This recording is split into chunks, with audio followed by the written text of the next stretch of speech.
won't do it. That doesn't mean that I'm advocating that all of us like abandon ambition or don't care about anything. Meditation is not about becoming stupid. Even being non-judgmental is not about becoming stupid. It can sound like, well, don't judge anything, maybe I'll just walk off the stage and break my leg, you know. No, I'm aware that the edge of the stage is here, and if I do fall off the stage and break my leg, it will have been a moment of mindlessness or out of touchness, if you will. Or walk across the street without looking because, you know, we have this sense that, you know, we're not going to judge that truck coming at me, you know. It's like, there's a big difference between between judgment and discernment. So mindfulness is all about discerning with clarity what's actually going on. Now, most of the time now, how many of you would say that you are engaged in some kind of way that doesn't feel all that good? A lot of the time in multitasking. Anybody find yourself multitasking? Confess. You know, that when you're on the phone, you're actually sending an email to somebody else. Anybody ever do that? Raise your hands, I want to see, confession time. Okay, you know, and we actually do it a lot. Why? Part of it is that is really because we're so stressed. We don't have enough moments in our day to get it all done, so we start to like discombobulate a little bit and juggle and cut corners. And there are now wonderful studies that are showing that that actually impedes or reduces or any kind of, you know, objective measure of performance. That doing two things at once detracts from the quality of either of the one. Doing 5 things at once, or being that scattered in your mind, you don't even have to be doing anything, but when you're at the mercy of this kind of mind wandering all the time and you're trying to get things done, it's very, very challenging, very challenging. So the question is there a way to actually live that will allow us to deal with what Zorba the Greek in Kazantzakis' novel, a movie called The Full Catastrophe of the Human Condition. The good, the bad, the ugly, the unwanted, the feared, the traumatic, the awful. And to be able to hold each moment in its fullness and allow our attention faculty and our awareness faculty to actually hold it in such a way that we can then inhabit the next moment with authenticity, and maybe even respond appropriately to this vast range of demands that we're faced with all the time. Now, when I started the stress reduction clinic back at the University of Massachusetts back in 1979, and I did bring some slides, which I don't know if I'll show you, but I'll just sort of take that moment by moment. Maybe I'll show them to you, maybe I won't. Because I'm trying to actually create more of an impression. I don't want to leave you just with things in your head, just facts, okay? Because you'll lose them immediately, okay? Because other facts will come in and, you know, whatever. If you've spent time and energy getting here, and I've spent time and energy getting here, then what would make me feel most satisfied is if, one, you had some kind of inkling why you came today. I'm sure you all do. It's a mystery, though, I'm sure. Hoping maybe to be entertained, or maybe to connect on some deeper level, or maybe you practice mindfulness, or maybe you've been to an MBSR program. But if you peel back all those layers, there's some really, really, really, really, really interesting reason why you're here. And I'll bet you don't know what it is. I'm not joking. Because there are intelligences at work that are just deeper than the thought function. And the thought function is so smart that it sometimes outsmarts us completely. Have you noticed that? And then it's like we're stupid. We're so smart, we're stupid. It's very hard to see that in yourself, but you can see it in other people just really easily. Maybe you've noticed that. So I'm going to try to weave together a whole bunch of things that probably none of it's going to make complete sense. But what I'm doing here is I'm trying to, in some sense, plant seeds. I'm trying to plant seeds in the fertile ground or garden of whatever it was that brought you here, so that when you leave here, something has been touched that will keep those seeds that actually I'm not planting, they are already in you, keep them being watered, nurtured, protected, privileged in a certain way, so that it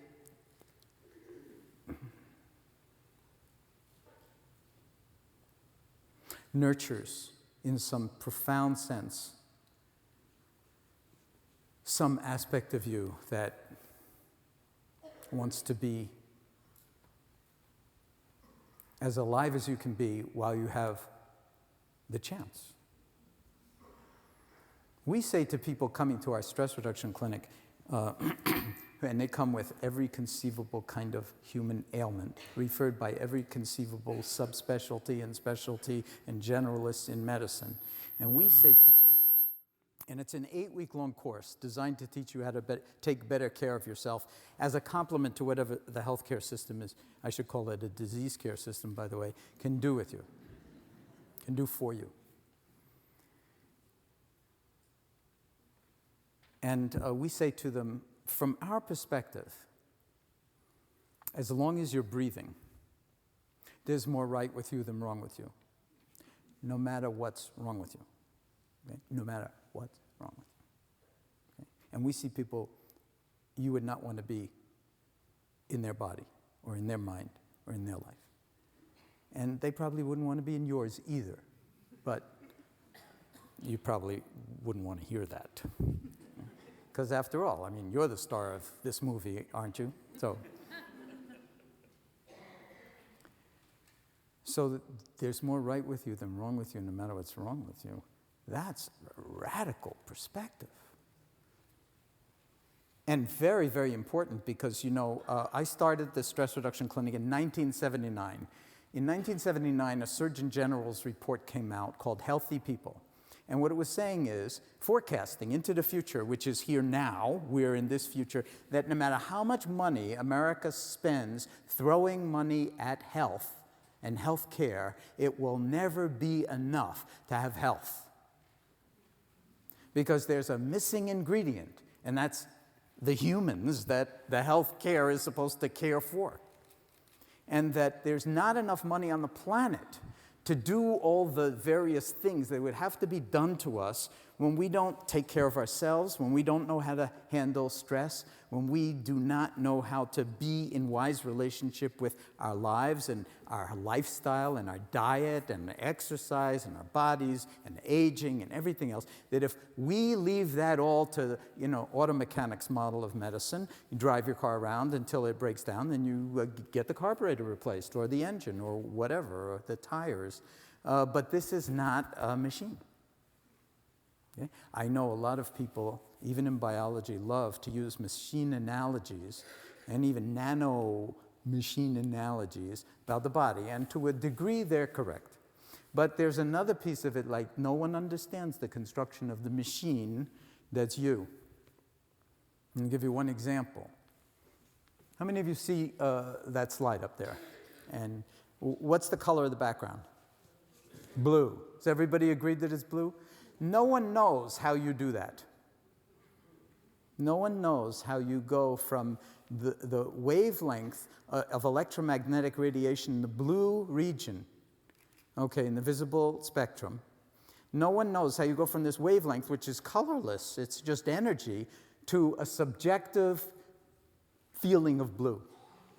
And we also really don't know, we have a consensus reality that agrees that the blue that you're seeing and the blue that I'm seeing are the same blue, but it's not always true, and it's not true for colorblind people.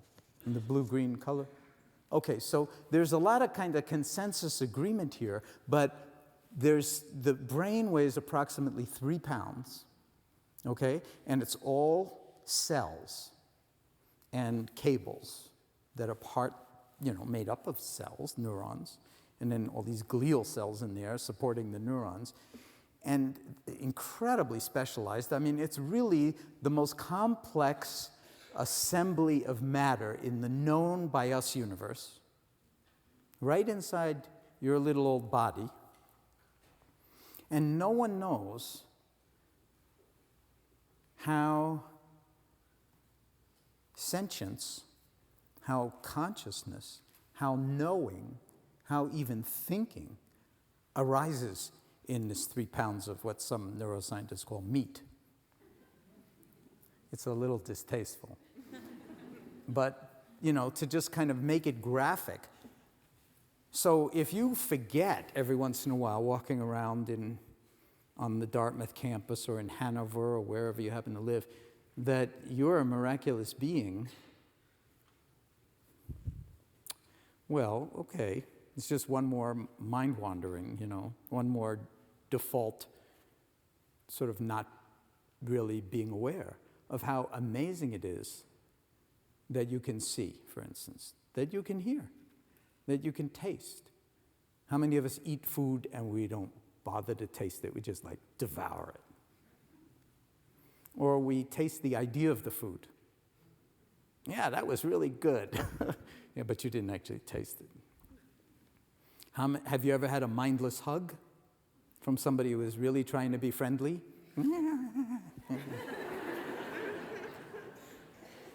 Sort of impulse to be friendly, but not in one's body. Okay? So all of these things we take for granted, but we can actually begin a process of reminding, and I put a little hyphen in there, reminding ourselves, rebodying ourselves. When? Now, because why? This is the only time you have.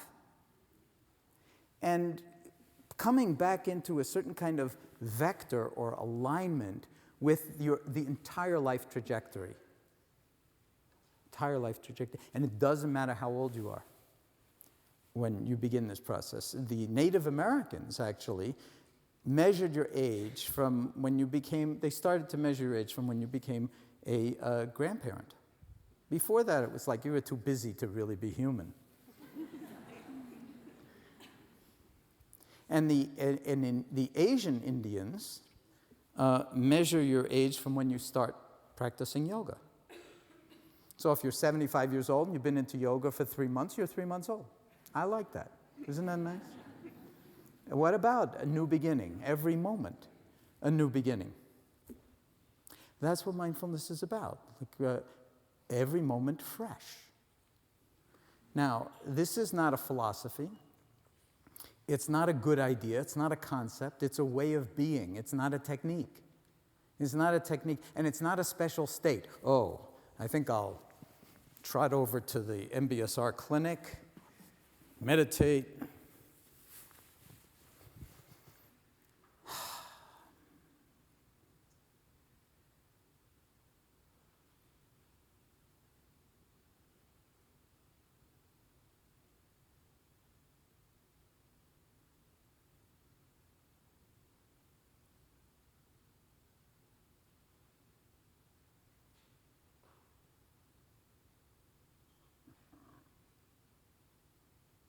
Maybe you're waiting for something else to happen, but nothing else happens. Nothing else happens. This is it, It's like, goodbye. Maybe you're hoping for something special to happen. Some special meditative state, some kind of vision, some kind of alignment of the, spheres. Some special bolt of lightning out of the blue to wake you up. This is a mistake, a miss-take on meditation, on mindfulness, on reality. Let's just pretend, okay, why don't we just sit for a moment? You're already sitting. You don't even need to shift your posture, although I see some people getting ready. Okay, now we're going to get into it. It's going to be somewhat experiential, thank God. He could talk forever. But you see, you don't even have to shift your posture to be awake or to be aware. You could do it like this and really be aware. And by the way, I can't see my hands, but I know where they are. How do I know? A sense called proprioception. Maybe you've heard of it, maybe you haven't. But there are a lot more than 5 senses. I just want to put that out, okay? When we're talking about miraculous being or genius, it's got lots of different dimensions to it, many. If I ask you, how are you in the elevator, and you say, fine, how do you know? Aside from the fact that you're probably not fine, but you just don't want to go into it in the elevator with somebody you don't want to tell anyway. But when, you're sort of, a friend asks you, how are you? And you say, fine. How do you know? That's another sense. And you know very quickly. And you know when you're not, too. What is that knowing called? It's not, well, let me think. I don't know. How am I? No, you know instantly. That sense is called interoception. There are ways that the organism has, using the brain and the nervous system, which has lots of maps, by the way. The brain is loaded with maps of the body. Loaded with maps of the body. And not just the somatosensory cortices, but the insula and the cerebellum and the hippocampus. I mean, lots and lots of...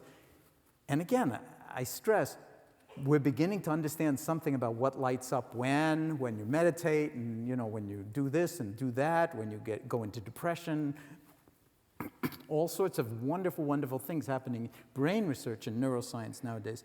But still, no one knows how it all comes together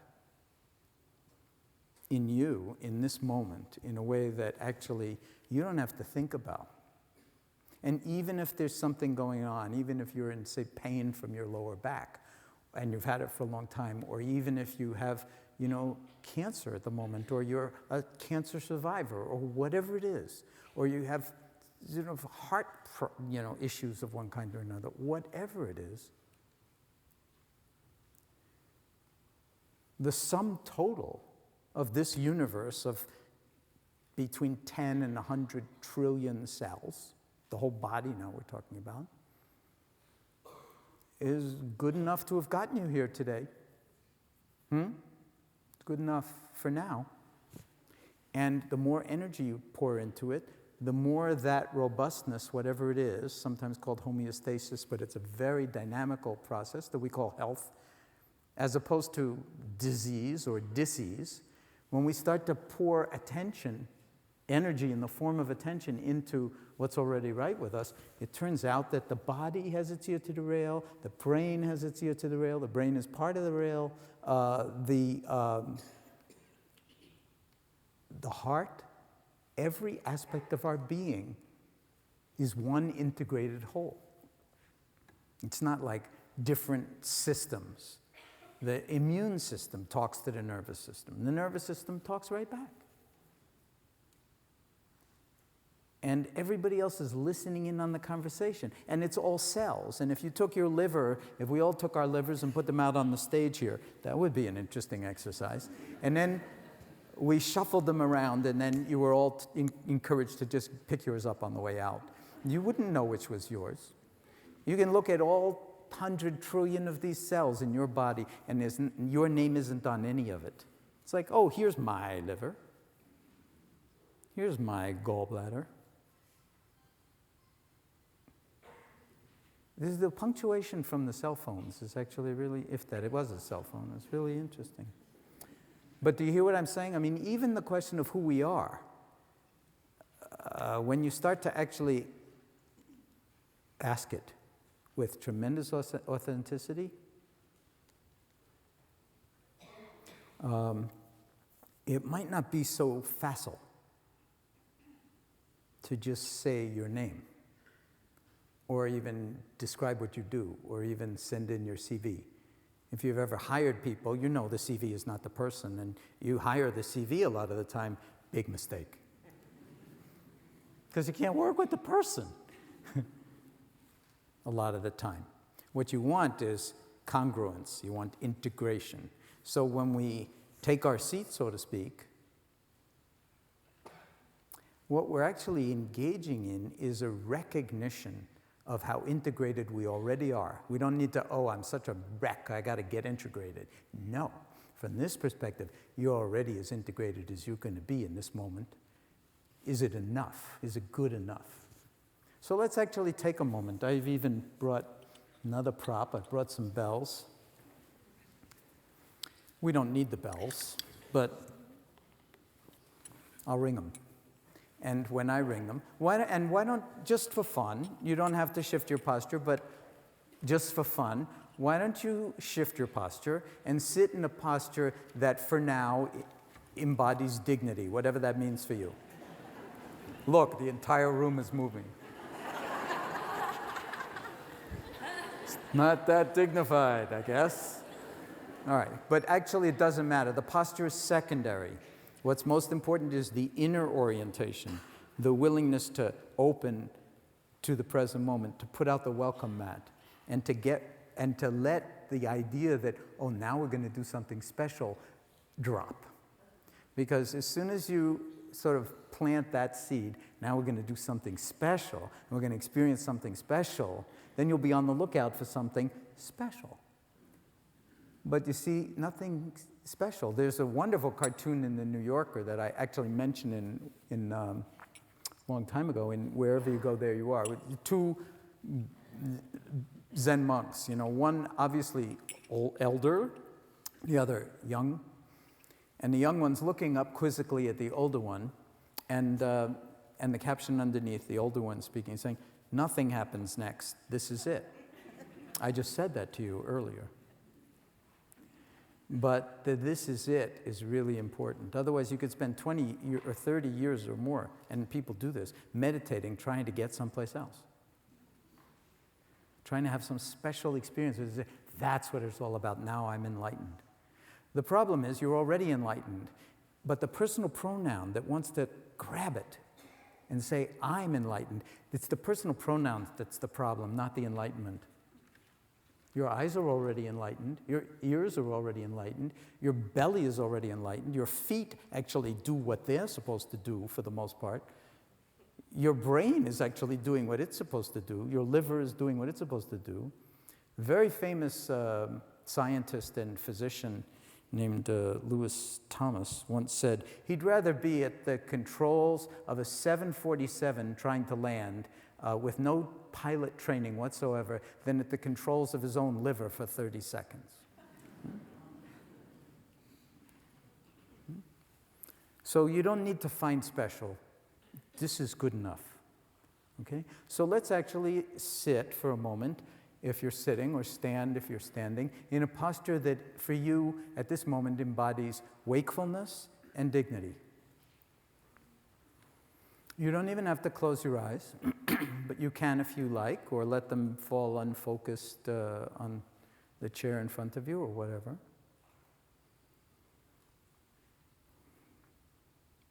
And as I ring the bells, seeing if you can just follow the sound of the bells into the space of the air.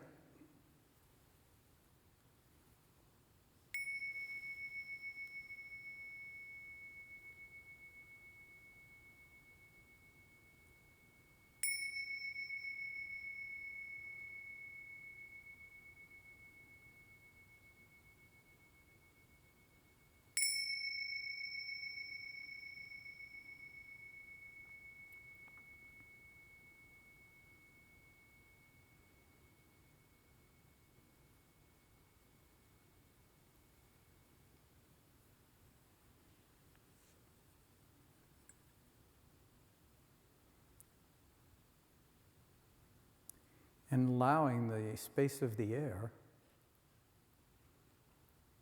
to be coextensive with the space, you could call it, of awareness. So that there's simply awareness.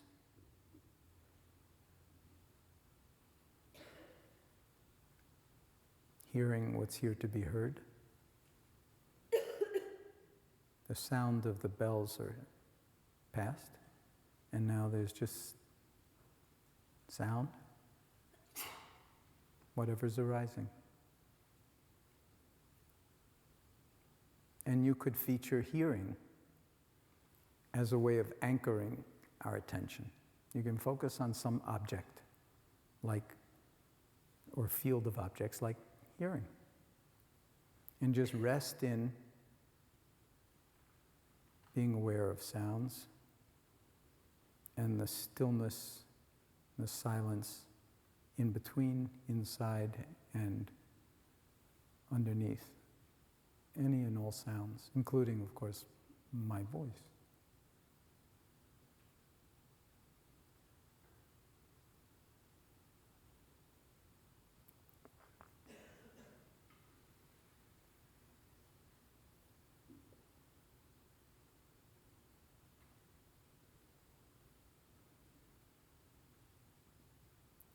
Alternatively, because there's more than one thing going on, there's not just hearing going on, there's also seeing and smelling, and all the senses are actually operating.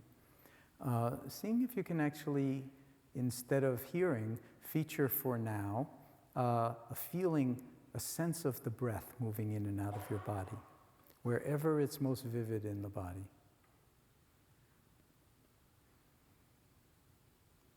Just allowing awareness to inhabit the whole of the body and be most vivid in the region where the breath sensations are arising and passing away. In breath, out breath.